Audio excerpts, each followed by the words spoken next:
ओम नमो भगवते वासुदेवाय। ओम नमो भगवते वासुदेवाय। ओम नमो भगवते वासुदेवाय। ओम नमः शिवाय। ओम नमः शिवाय। ओम नमः शिवाय। स्वागत है सभी दर्शक साथियों का आपके अपने YouTube चैनल रामकृष्ण जी शिवम स्टूडियो में। मैं रामकृष्ण शास्त्री आप लोगों के बीच में धार्मिक कथा, व्रत कथा एवं अन्य जानकारी प्रतिदिन लेकर के आता रहता हूं। तो महत्वपूर्ण जानकारियां देखने के लिए हमारे YouTube चैनल को सब्सक्राइब करें। और जो भाई नए आए हुए हैं उनका बहुत बहुत हार्दिक अभिनंदन है आपके अपने YouTube चैनल पर, और पुराने हैं उनका भी अभिनंदन है। तो आपसे मैं निवेदन करना चाहूँगा कि यहाँ व्रत कथा, धार्मिक कथा इत्यादि जानकारियाँ मिलती रहती हैं। उनके लिए आप चैनल को सब्सक्राइब करके रखें, बेल को प्रेस करके रखें, जिससे नोटिफिकेशन सबसे पहले आपको प्राप्त हो। चलिए ज़्यादा समय नहीं लेते हुए प्रारंभ करेंगे।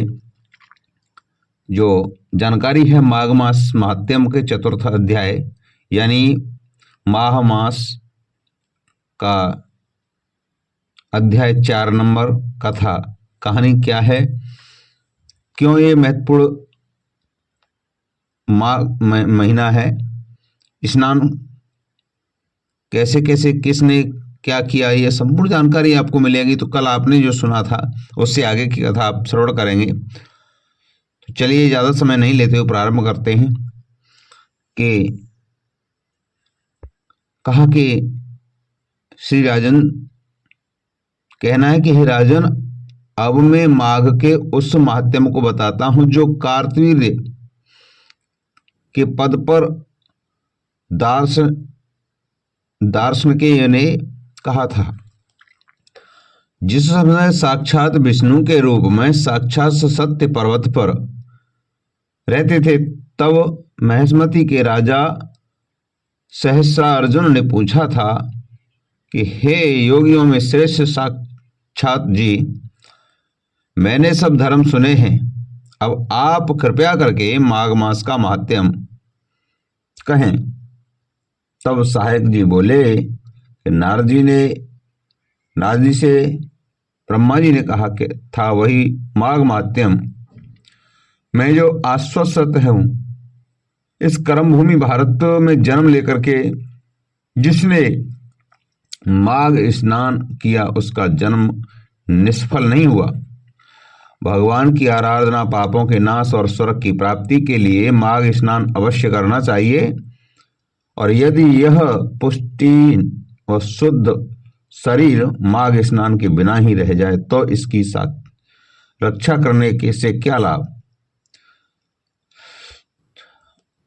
जल में जैसे मक्खी जैसे तुष्ट जंतु है के समान है, जैसे मक्खी तुष्ट जंतु के समान है, यह शरीर माघ स्नान के बिना मरण समान है। विष्णु भगवान की पूजा न करने वाला ब्राह्मण, बिना दक्षिणा के श्राद्ध, ब्राह्मण, अयोग्य क्षेत्र, आचार, अनुपयोगी कुल, ये सब नाश के बराबर हैं। अहंकार से धर्म का, क्रोध से तप का और गुरुजनों की सेवा करने से न स्त्री और ब्रह्मचारी, बिना जली अग्नि में निवास और साक्षात मोक्ष का नाश हो जाता है। जीविका के लिए दर्शन वाली कथा आपने ही बताई थी। भोजन की क्रिया, शुद्ध से भिक्षा लेकर के किया गया यज्ञ और कंजूस का धन, ये सब नाश के कारण हैं। बिना अभ्यास और आलस वाली असत्य वाणी, विरोध करने वाला राजा, जीविका के लिए तीर्थ यात्रा और जीविका के लिए व्रत, संदेह युक्त मंत्र का जप और व्यग्र चित्त ग्रहण करना, वेद न जानने वाले को दान देना, दुनिया में नास्तिक मत ग्रहण करना और धार्मिक क्रिया के बिना श्राद्ध, ये सब रिक्त है। और जिस प्रकार दरिद्र का जीवन स्थान है, उसी प्रकार माघ मास के बिना मनुष्य का निवास स्थान है।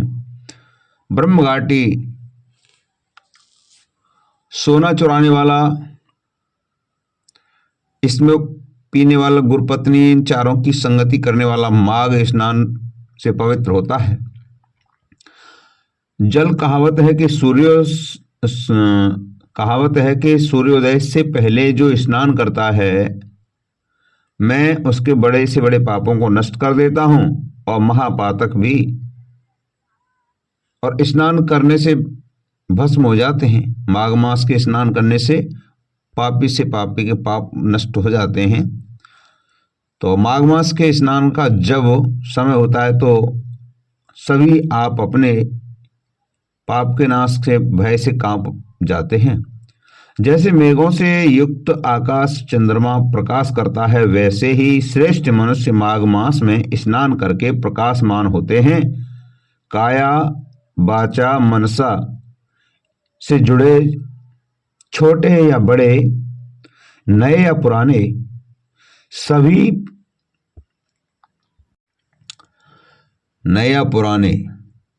सभी पाप नष्ट हो जाते हैं।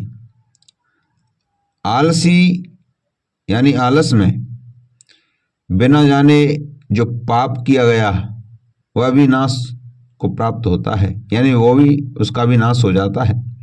जिस प्रकार जन्म जन्मांतर के अभ्यास से आध्यात्मिक ज्ञान की प्राप्ति होती है, और उसी प्रकार जन्म जन्मांतर अभ्यास से ही माघ स्नान में मनुष्य की रुचि होती है। यह अपवित्रों को पवित्र करने वाला बड़ा ही